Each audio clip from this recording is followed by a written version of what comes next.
Friends आज हम लोग पढ़ने वाले हैं Ohm's law. So friends, Ohm's law पढ़ने से पहले हमें पोटेंशियल डिफरेंस के बारे में एक चीज़ और जान लेनी है कि पोटेंशियल डिफरेंस एक्चुअल में प्रैक्टिकली हम कैसे समझ सकते हैं ना। तो देखिए यहाँ पे आपको कंटेनर दिख रहा है जिसमें दोनों में वाटर लेवल यहाँ पे सेम है। इस कंटेनर में और इस कंटेनर में दोनों सेम वाटर लेवल है। तो अगर सेम वाटर लेवल है तो कभी भी एक कंटेनर से दूसरे कंटेनर में क्या पानी फ़्लो होगा हमारा, इस कंटेनर से इस कंटेनर में, या इस कंटेनर से कभी इस कंटेनर में पानी फ़्लो होगा क्या? नहीं, पानी फ़्लो हमारा नहीं होगा। मीन्स पानी के फ़्लो होने के लिए एक डिफरेंस होना बहुत ज़रूरी है। ठीक है, जैसे कि इसमें देख रहे हैं आप, यहाँ पे लेवल हाई है और यहाँ पे लेवल पानी का लेवल जो है बहुत लो है। तो यहाँ से यहाँ पानी फ़्लो होगा, हम ये जानते हैं। तो यही सेम जो पानी का डिफरेंस है, इसी को हम लोग इलेक्ट्रिसिटी के कॉन्सेप्ट में अगर देखना चाहें तो इसी को हम लोग पोटेंशियल डिफरेंस से रिलेट कर सकते हैं कि अगर पोटेंशियल डिफरेंस होगा तभी करंट हमारा फ्लो होगा। अगर कोई डिफरेंस नहीं है ना पोटेंशियल में, तो करंट फ्लो नहीं होगा। अगर पोटेंशियल में डिफरेंस है तो करंट फ्लो होगा दोस्तों, है ना। तो ये सिंपल सा कॉन्सेप्ट है, इसी को हमें अपने इसमें अप्लाई करना है। तो अगर पोटेंशियल हायर है, this is higher potential for example and this is lower potential, तो हायर पोटेंशियल से लोअर पोटेंशियल की तरफ हमेशा करंट फ्लो होगी। और जितना ज़्यादा डिफरेंस होगा, जितना ज़्यादा हमारा पोटेंशियल डिफरेंस होगा, उतना ज़्यादा करंट फ्लो होगा। सपोज़ ये लेवल, अगर पानी का लेवल यहाँ कहीं पे हो जाए, सपोज़ अगर पानी का लेवल हमारा यहाँ कहीं पे हो जाए तो पानी थोड़ा कम स्पीड से फ़्लो होगा और यहाँ पे होगा थोड़ा ज़्यादा। और ज़्यादा अगर हाइट हो जाए पानी की यहाँ कहीं पर, तो और ज़्यादा स्पीड से हमारा यहाँ पे पानी फ़्लो होगा। सेम सिनारियो हमारा करंट के साथ है। जितना ज़्यादा पोटेंशियल डिफरेंस होगा, मीन्स पोटेंशियल की वैल्यू इधर जितनी ज़्यादा होगी और दूसरे एंड पे जितनी कम होगी, उतना ही ज़्यादा करंट वायर से फ़्लो होगा दोस्तों। So what is Ohm's law? The potential difference across the end of the conductor is directly proportional to current flow through it. Means किसी भी कंडक्टर में, सपोज कोई कंडक्टर है जैसे कोई वायर है, ठीक है, इसके अक्रॉस जितना ज़्यादा पोटेंशियल डिफरेंस होगा, मतलब इसके इस एंड में और इस एंड में जितना पोटेंशियल डिफरेंस होगा, उतनी ही ज़्यादा यहाँ पे करंट फ्लो होगी। सपोज़ यहाँ पे पोटेंशियल की वैल्यू बहुत हाई है और यहाँ पे पोटेंशियल की वैल्यू बहुत लो है, तो यहाँ से करंट कैसी, उतनी ज़्यादा फ्लो होगी। ठीक है, तो potential difference across the end of the conductor is directly proportional to current. किसके प्रोपोर्शनल होता है? करंट के प्रोपोर्शनल होता है। Means V is directly proportional to I। अब ये प्रोपोर्शनल का साइन हटाने के लिए हमें एक कांस्टेंट इंट्रोड्यूस करना होता है, तो वो कांस्टेंट हमारा यहाँ पे ये R है। ठीक है, तो ये इससे प्रोपोर्शनल का साइन हट जाता है, इक्वल टू आ जाता है और फाइनली हमारी इक्वेशन ऐसी हो जाती है। अब ये चीज़, ये एग्जिस्टेंस में आई कैसे? इसके लिए ओम ने एक्सपेरिमेंट किया था। उसने करंट और पोटेंशियल डिफरेंस के बीच एक ग्राफ प्लॉट किया। करंट की जैसे जैसे वैल्यू बढ़ती गई, है ना, वैसे ही वहाँ पे पोटेंशियल की वैल्यू से वोल्टेज की वैल्यू से ज़्यादा मिली, तो ये प्रोपोर्शनल साइन था। एक चीज़ यहाँ पे हम जान लें कि करंट को मेज़र करने के लिए जो डिवाइस यूज़ होता है वो होता है एमीटर, और वो हमेशा कैसे लगता है? सीरीज़ में लगता है दोस्तों। और पोटेंशियल डिफरेंस को मेज़र करने के लिए जो डिवाइस हमारा यूज़ होता है उसे हम बोलते हैं वोल्ट मीटर, और वो हमेशा पैरेलल लगता है, हमेशा सर्किट के पैरेलल लगता है। ये हम आगे देखेंगे इसको कैसे एक्चुअल में सर्किट में कैसे लगाते हैं। सो ये हमारी ओम्स लॉ की इक्वेशन थी दोस्तों। ठीक है, अब देखते हैं कि इससे रिलेटेड और भी क्या इन्फॉर्मेशन हमारे लिए जाननी ज़रूरी है। For a given metallic wire, किसी भी वायर के लिए at a given temperature, given temperature पर जो रेजिस्टेंस है, रेजिस्टेंस इज़ कांस्टेंट, है ना, रेजिस्टेंस की वैल्यू फिक्स होती है। मीन्स जैसे कॉपर वायर है तो उसके लिए रेजिस्टेंस फिक्स होगा, सिल्वर का है तो उसके लिए रेजिस्टेंस फिक्स होगा। ठीक है, अलग अलग उसके लिए अलग अलग वैल्यू रेजिस्टेंस की होती हैं। रेजिस्टेंस एक्चुअल में क्या होता है? रेजिस्टेंस को समझें हम तो रेजिस्टेंस का मतलब होता है बैरियर। ठीक है, जैसे करंट के डायरेक्शन में अगर कोई करंट को अपोज कर रहा है ना, करंट के यहाँ में अगर हम बात करें तो जो करंट को रोकता है वो होता है रेजिस्टेंस। जैसे कोई इलेक्ट्रॉन जो है हमारा फ्लो हो रहा है, तो इलेक्ट्रॉन की डायरेक्शन में उस मटेरियल में काफ़ी सारी ऐसी चीज़ें होती हैं, एटम्स वगैरह जो भी हैं, तो फ्री इलेक्ट्रॉन के मूवमेंट के डायरेक्शन में जो बैरियर होंगे वो होंगे रेजिस्टेंस। जैसे मान लीजिए किसी सड़क पे आपकी बाइक चल रही है ना, तो बाइक के डायरेक्शन में जो ब्रेकर आता है वो क्या होता है? उसके लिए रेजिस्टेंस होता है। ऐसे ही करंट के लिए एक रेजिस्टेंस होता है ना, उसको हम लोग रेजिस्टेंस बोलते हैं। तो R is equals to V by I, यहाँ से हमें ये इक्वेशन मिल सकती है। R is equals to V by I, है ना। और एसआई यूनिट ऑफ रेजिस्टेंस क्या होती है, इसकी एसआई यूनिट है ओम, ठीक है। Ohm is the SI unit of resistance. अब एग्ज़ाम में कई बार पूछ लेता है, क्या पूछ लेता है कि डिफाइन 1 ओम। 1 ओम को डिफाइन करना है, तो 1 ओम को कैसे डिफाइन करेंगे, जब 1 volt current, 1 volt potential difference होगा और 1 एम्पियर करंट होगा हमारा, तो रेजिस्टेंस कितना हो जाएगा 1 ओम। तो इतनी सिंपल सा चीज़ को यहाँ पे हमने लिखा है, if 1 volt is the potential difference and current is 1 ampere, then the resistance R of a conductor is 1 ohm, है ना। जब 1 वोल्ट पोटेंशियल डिफरेंस होगा और 1 एम्पियर करंट होगी, तो जो रेजिस्टेंस होगा वो कितना होगा 1 ओम होगा दोस्तों, ठीक है। चलिए अब इसके बाद हम नेक्स्ट टॉपिक देखते हैं, factor on which resistance of conductor depends. For example suppose कोई पाइप है ना, तो जिस पाइप का क्रॉस सेक्शन एरिया बहुत कम है, उस पाइप में से बहुत कम पानी फ्लो होगा, और जिसका क्रॉस सेक्शन एरिया ज़्यादा है, ये वाला पोर्शन जो है बड़ा है, तो उसमें से बहुत ज़्यादा पानी फ्लो होगा, ठीक है। और अगर जिस पाइप की लेंथ बहुत ज़्यादा है, अगर लंबाई बहुत ज़्यादा है, तो बहुत ज़्यादा टाइम लगेगा पानी का फ्लो होने में। और लंबाई अगर छोटी सी है, छोटे से हिस्से की अगर हम बात करें, है ना, छोटे से हिस्से की बात करें, तो वहाँ पे पानी बहुत जल्दी से पहुँच जाएगा। तो यही सेम सिनारियो को हम रिलेट करते हैं हमारे करंट के केस में, है, ठीक है। तो रेजिस्टेंस किस किस पे डिपेंड करता है, रेजिस्टेंस डिपेंड करता है दोस्तों हमारा कुछ चीज़ों पे। जैसे मान लीजिए आपका कोई वायर है, ठीक, suppose we have a wire, तो इसकी लेंथ जितनी ज़्यादा होगी, ठीक है, उतना ही ज़्यादा रेजिस्टेंस होगा, लेंथ जितनी ज़्यादा होगी उतना ही ज़्यादा रेजिस्टेंस होगा।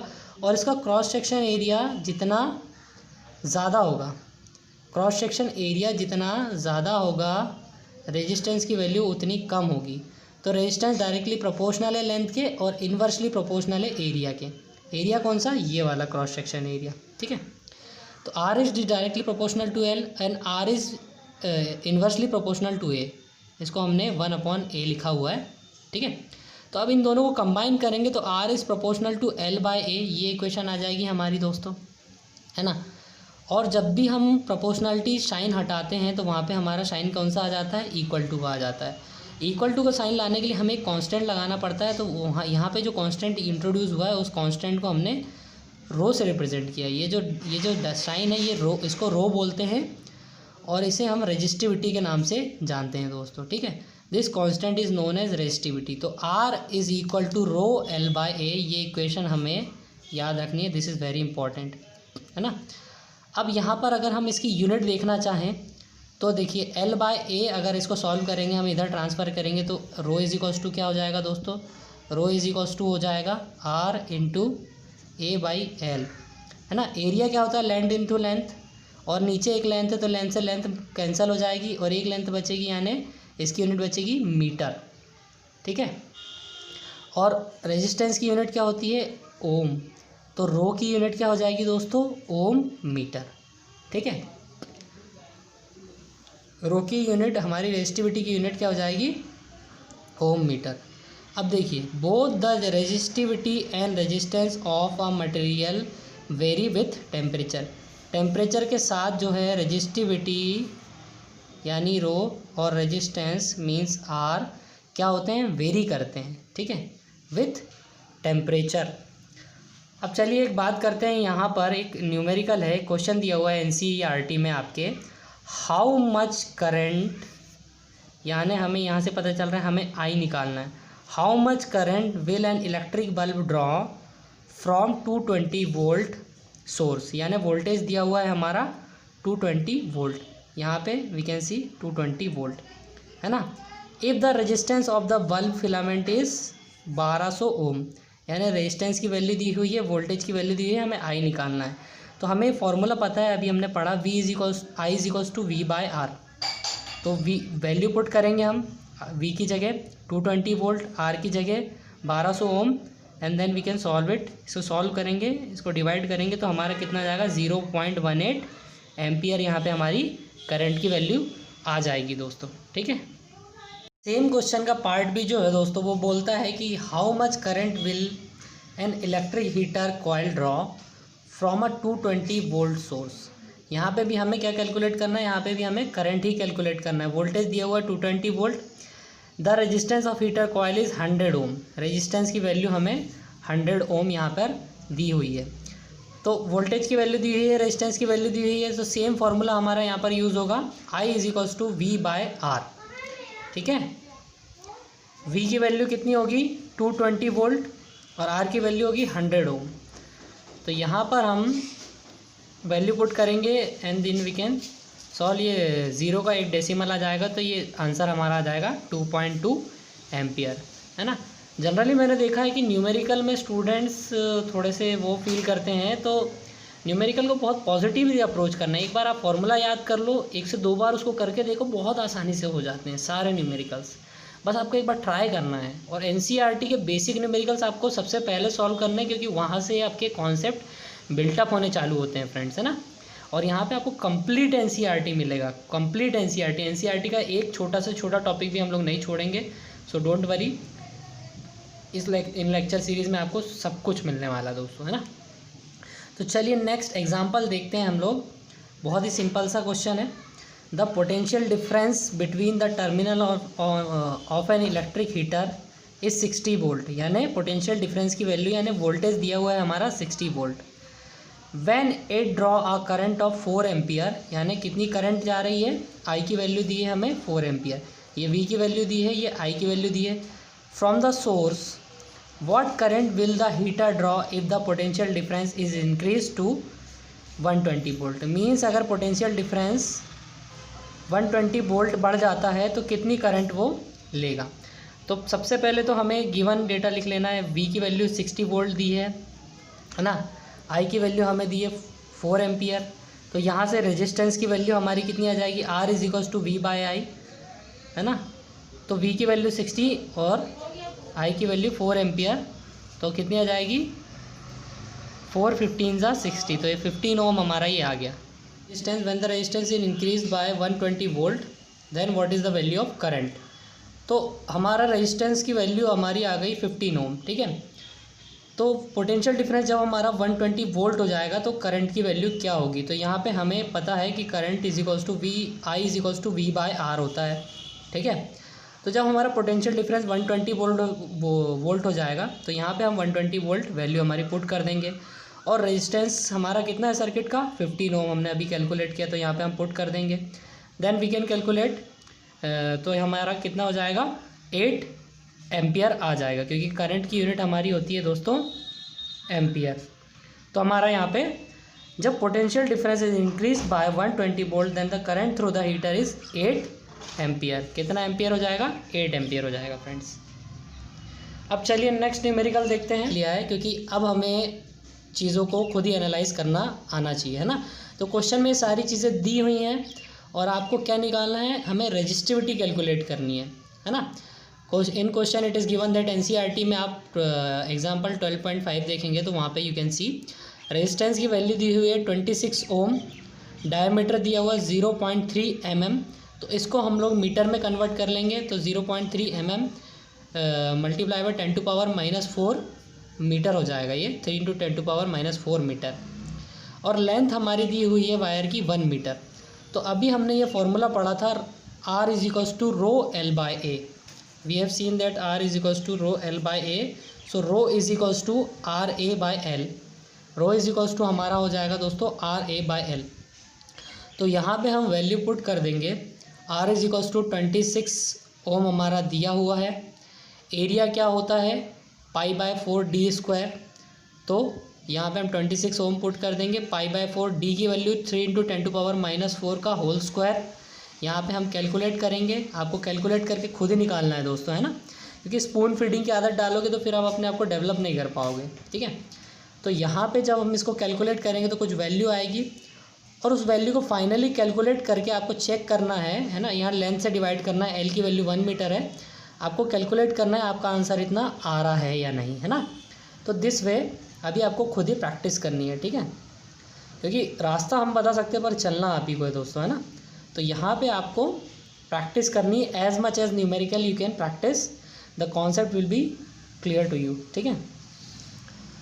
सो इसके बाद नेक्स्ट प्रॉब्लम में हमें क्या दिया हुआ है, 2 वायर्स हैं, ठीक है। उसमें क्या बोला है कि कोई भी एक वायर है तो उसकी लेंथ कितनी है, लेंथ उसकी L है और क्रॉस सेक्शन एरिया उसका A है, ठीक है। तो उसका रेजिस्टेंस हमें निकालना है, और वो क्या हो रहा है उसके बाद हो रहा है, उसकी लेंथ जो है वो आधी हो जाती है, इस वायर की लेंथ आधी हो जाती है और क्रॉस सेक्शन एरिया इसका डबल हो जाता है। सपोज़ कुछ ऐसा वायर हो गया आपका ये,